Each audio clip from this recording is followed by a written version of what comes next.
Hey guys, Adam here from SleepHQ again. I wanted to do another video for you today showing you how to get your data from your CPAP machine into SleepHQ. For the last week we've been working with our beta test users and we've had some really great feedback on the best ways to get your data uploaded successfully. So today I'm going to talk to you about some of the common problems that people had and also what you can do to make sure that you get your data uploaded successfully.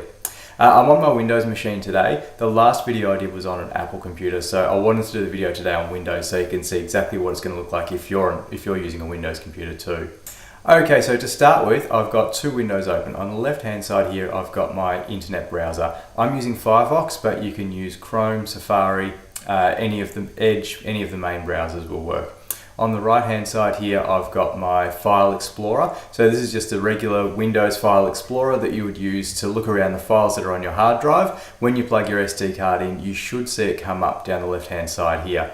I'm on a virtual computer, so I can't plug an SD card straight in. So what I've done instead is I've just copied my SD card into the Documents folder, but it's going to be exactly the same. What I can see here is exactly what you should see when you click on your SD card in the Drives list down the left-hand side over here.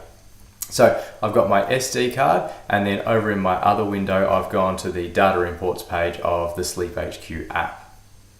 Okay, now for most people, what you're going to want to do is just select all of the contents of your SD card and drag them straight in. So I can do that by clicking on the top folder, holding down Shift, clicking on the bottom one, and then just dragging everything straight across into this SleepHQ upload window like that. And that's going to work for 90% of the people out there.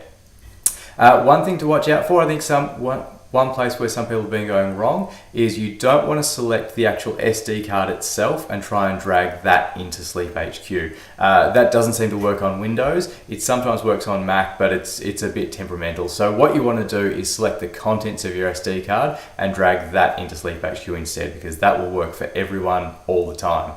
Now, if you've got more than about 6 months worth of data on your SD card, it may be too much to upload in one go, so you're going to want to upload it in chunks. So if that's the case, if that's you, what you're going to want to do is select everything on your SD card that is not the data log folder. So I've clicked on Settings, held down Shift and clicked on the bottom one, and I'm now going to drag just those files and folders across into my upload window. And you can see I've now added 45 files.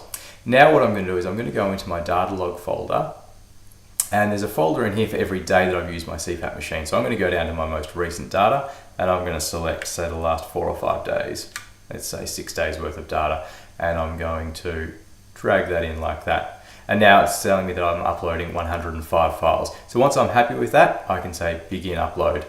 And those 105 files that I selected are now being uploaded. Now, I can do as many chunks as I need to get all my data in. I would recommend starting small, starting with sort of 5-10 days worth of data at a time, and then expand out as you get more comfortable with the process. I've been finding I can do about 6 months worth of data pretty comfortably on most internet connections with most machines. But again, it depends on the power of your computer. If your computer doesn't have a lot of memory, it might be that it can only handle doing smaller chunks of files. So start small and build up, and then you're going to have the best success. So that upload is now processing, and it's telling me that I'm processing data from the 25th to the 30th of January. You can see down here in my data log folder, all of these numbers are dates. So this one's saying 2022-01-25. So this folder here is the data from the 25th of January, 2022. And that one's already been imported. So what I'm going to do now is I'm going to grab another chunk of data, the previous one like that, and we need a few more days this time, and I'm going to drag them in.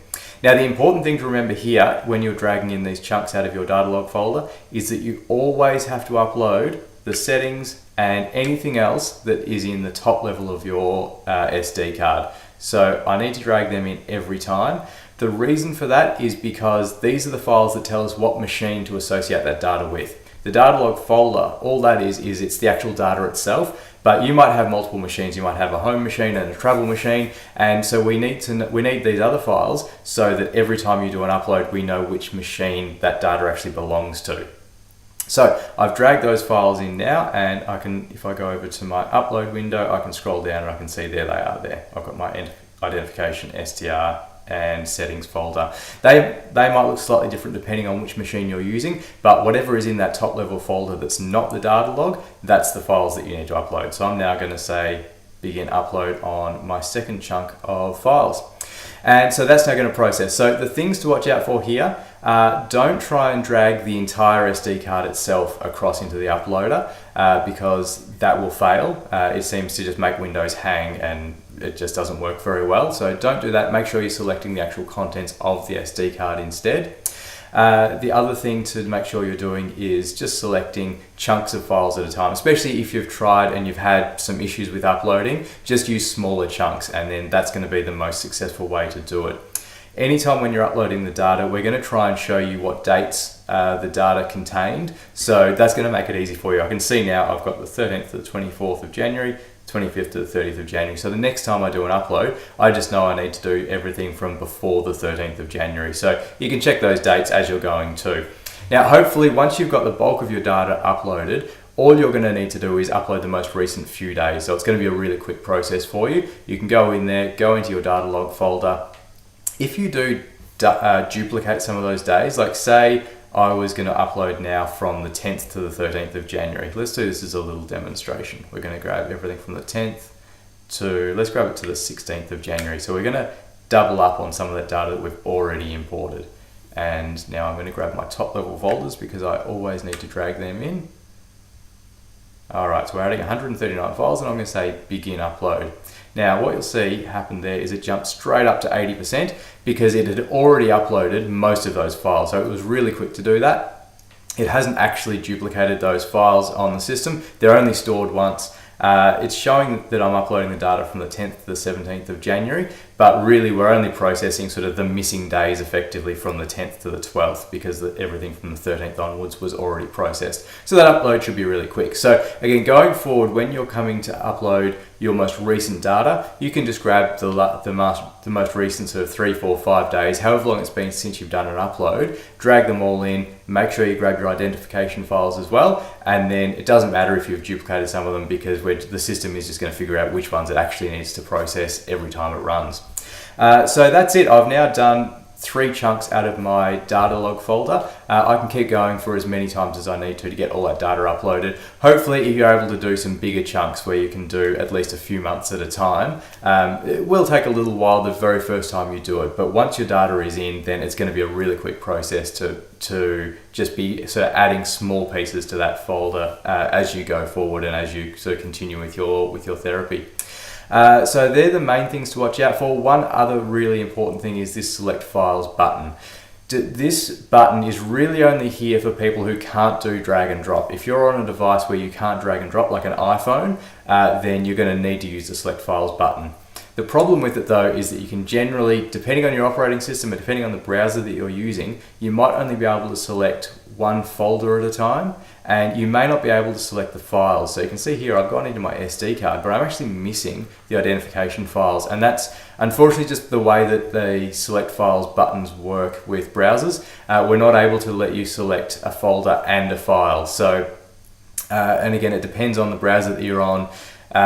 The drag and drop method that I did before is going to be the best way for pretty much everyone to do it. So that's the absolute recommended way. If you're on something like an iPhone where you just can't drag and drop, go and check out the mobile upload video that I did. It is possible to do it, and you're going to use that select files button. It's a slightly different process though. So go and watch the video on how to upload the data if you are doing it from an iPhone, because it's a slightly different process. So go and check that one out if that's how you're going to be uploading your data. If you're on a computer, if you're on a Windows or an Apple machine, then I would absolutely say get the 2 windows going with your file browser on one side, the internet browser on the other side, and drag and drop the files in. That's going to work the best for pretty much everyone out there. So if you have that as an option, that is absolutely my recommendation for the best way to do it.